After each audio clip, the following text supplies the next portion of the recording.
Back as we continue our coverage surrounding yesterday's shooting death of conservative activist Charlie Kirk, we are waiting on a press conference to come out with the latest information on that, and as that comes up, we'll take it live. But joining us now from Washington, D.C. is NBC's Botha Yeaman, filling in for Alice Barr this morning. And Botha, thanks for being on the show with us. At last check, the shooter was still at large. What are we hearing about tracking down the culprit?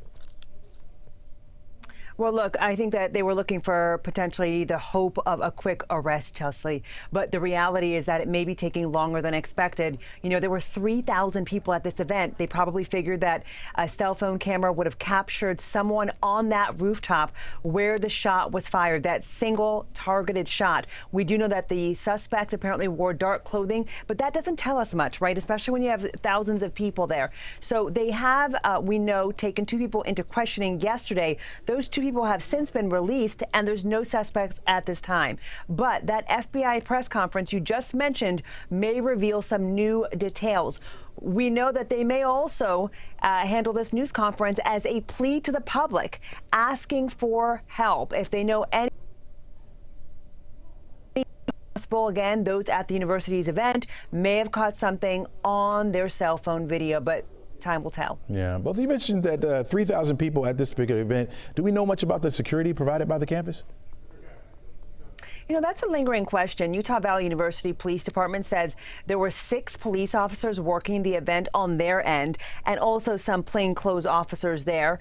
Kirk also had his own private security, but we don't know right now, Chesley, how many he may have hired and what their role was and what their expertise was.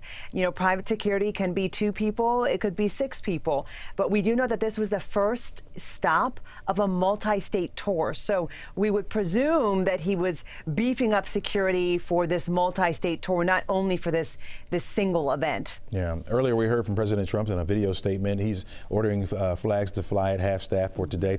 Describe to us the reaction from the White House yesterday, and are they expected to do anything else today? Well, you know, we could expect more lawmakers to express their condolences and condemn the killing on social media and in interviews. But as for the flags, we know they will remain lowered until sunset on Sunday. Today, instead of traveling to New York to honor the victims of 9/11 as they had planned, we know Vice President Vance and the Second Lady will visit Salt Lake City, Utah to pay respects to the family of Charlie Kirk. On Wednesday, Trump announced his death on social media and later gave remarks in a 4-minute video attacking the radical left. But on Capitol Hill, Chesley, most stayed away from politics. They really leaned into swift bipartisan condemnation. Speaker Johnson, Representative Alexandria Ocasio-Cortez, a number of them really came out and in unison really condemned this. They came together even for a moment of prayer yesterday on Capitol Hill. And then we have seen you know, this publicly play out before about gun violence. It's still elusive as to what action could happen. Again, we're only talking less than 24 hours since Kirk's tragic killing, but we don't know if there will actually be action taken, because we have seen this with former Congresswoman Gabby Giffords. We have seen this with the assassination attempt on Donald Trump. So will there be any action going forward? We don't know. But here's what we do know. What is interesting in all of this, lawmakers also making that plea that there should be increased security. We do need to go to this press conference right now. Let's take a listen. If we didn't start off today and recognize the significance of the day. Historically on 9/11, law enforcement has come together as a group to recognize and honor those that sacrificed to preserve the ideals of this country, the freedoms of this country.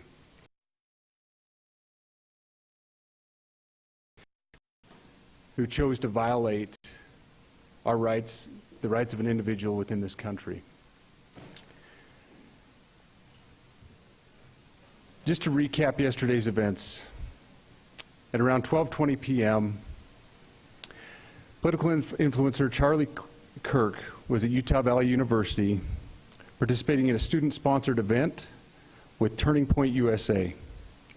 Charlie was shot at that event. He was transported to a local hospital where he later passed.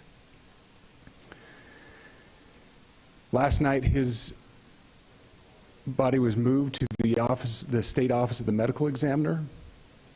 We will continue to facilitate movements to get him home today and with his family. Yesterday, during the investigative process, we located a couple of persons of interest. We interviewed those individuals, and after releasing them and after clearing them of being suspects, they faced scrutiny, they faced threats. We asked the public to be patient with the investigative process. These individuals were not suspects, they were people of interest. We ask that you do not impose into those people and that investigative process. They don't deserve that harassment for being subject to that. I'd like to thank all the investigators that are involved in this. They have worked around the clock. All day yesterday, through the night last night, investigators from the State Bureau of Investigations, from county, from city agencies, the university, our federal partners with the FBI, the ATF, and many others. Those are just a few of the people that we have involved in this. I'd like to thank all of them for their strong work. Through all that work last night, we were able to make a few breakthroughs. We were able to track the movements of the shooter. Starting at 11:52 a.m., this subject arrived on campus, shortly away from campus. We have tracked his movements onto the campus, through the stairwells, up to the roof, across the roof to a shooting location. After the shooting, we were able to track his movements as he moved to the other side of the building, jumped off of the building, and fled off of the campus and into a neighborhood. Our investigators have worked through those neighborhoods, contacting anybody they can with doorbell cameras, witnesses, and have thoroughly worked through those communities, trying to identify any leads. We do have good video footage of this individual. We are not going to release that at this time. We are working through some technologies and some ways to identify this individual. If we are unsuccessful, we will reach out to you as the media and we will push that publicly to help us identify them. But we are confident in our abilities right now, and we would like to move forward in a manner that keeps everyone safe and moves this process appropriately. Last night I communicated with Erica.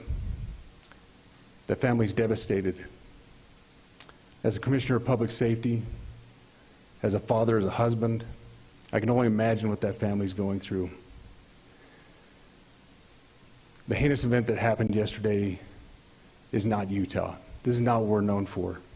Over the past several weeks, we've seen this state come together to help families in mourning, come together as a community to show what Utah is known for a state of character, of service, of camaraderie, of a neighboring feel.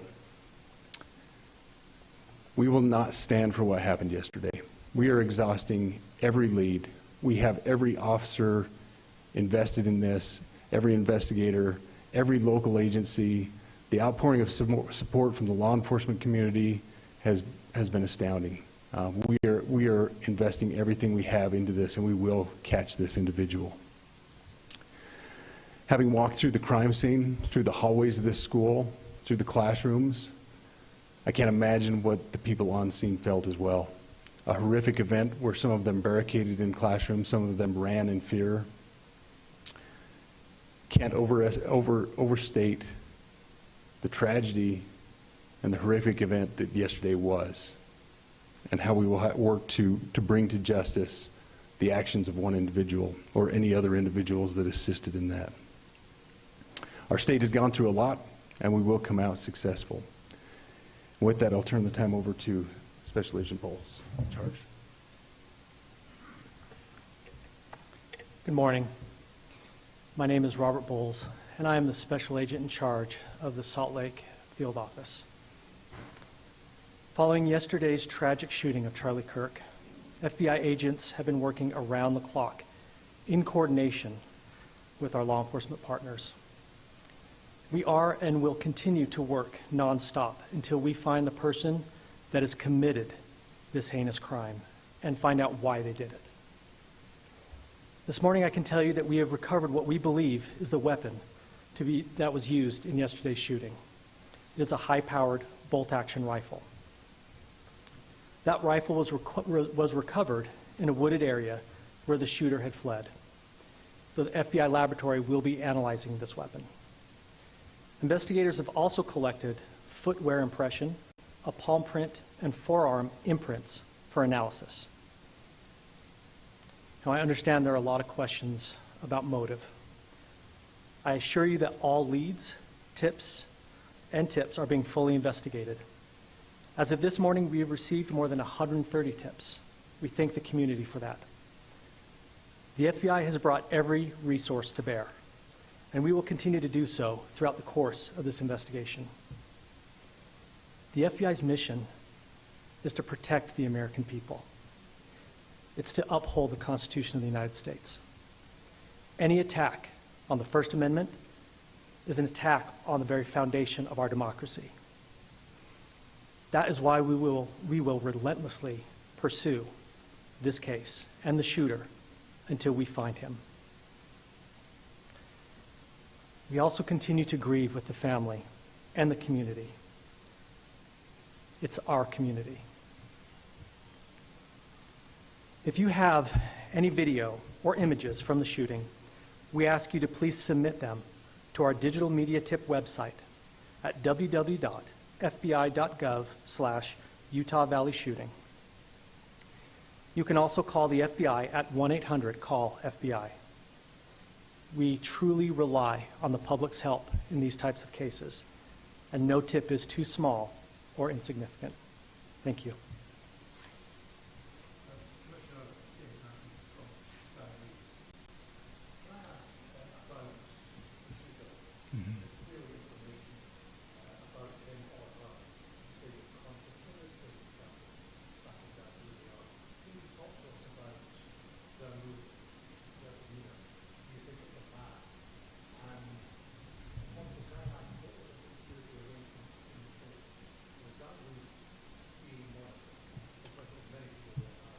Absolutely.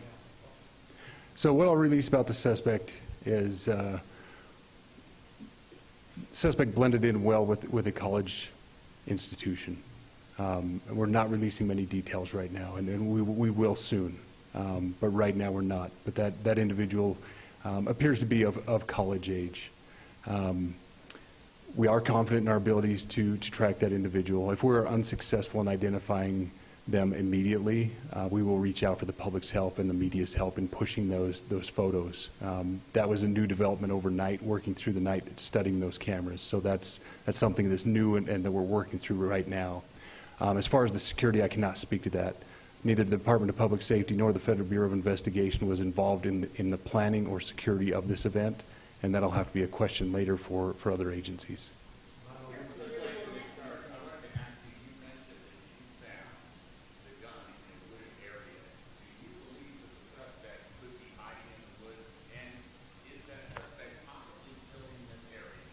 So that's a good question, and it's a question that goes to the safety of the community, right? No, not in those woods. We've walked through those woods and secured it. As to the community, I can tell you that this was a targeted event. We don't believe that the community is at risk. However, we are exhausting every resource to find him, and we will do so.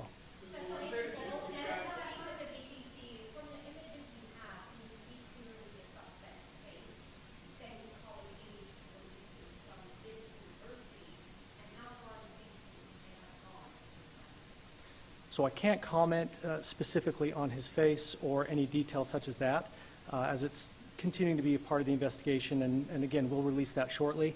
However, we're doing everything we can to find him, and we're not sure how far he has gone yet, but we will do our best. We have images of the suspect.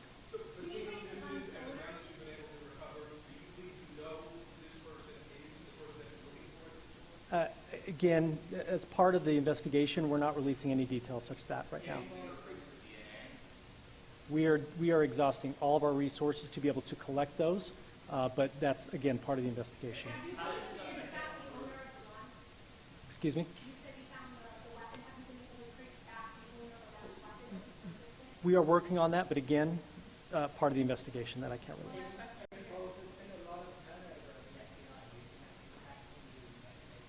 Not at all. We've got complete and total support from everyone from the director on down, and it's been an incredible supportive environment so far.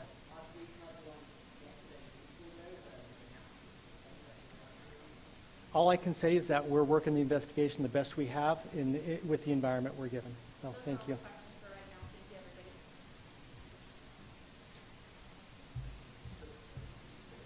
Public Safety there in Utah, and also Special Agent in Salt Lake City there, and that gave us some insight here of developments from overnight. They were tracking the movements of the shooter. They said he, so they got good pictures of it, know that it's a male, fled to a neighborhood. The neighborhood apparently is safe. They say they have footage of the shooter, but they are not releasing that footage at this particular time, but they do have good pictures of the shooter. In fact, they say that the shooter is of college age. They believe that based on the footage that they have. Special Agent also mentioned that they recovered a weapon from a nearby wooded neighborhood. So they have the actual weapon. They're also retrieving prints from that and prints that they found around that area that they're currently analyzing. The suspect is still at large, and they're asking the public for any assistance that they can possibly get. We'll get more and bring it right to you as it continues to come in. We'll be back right after this.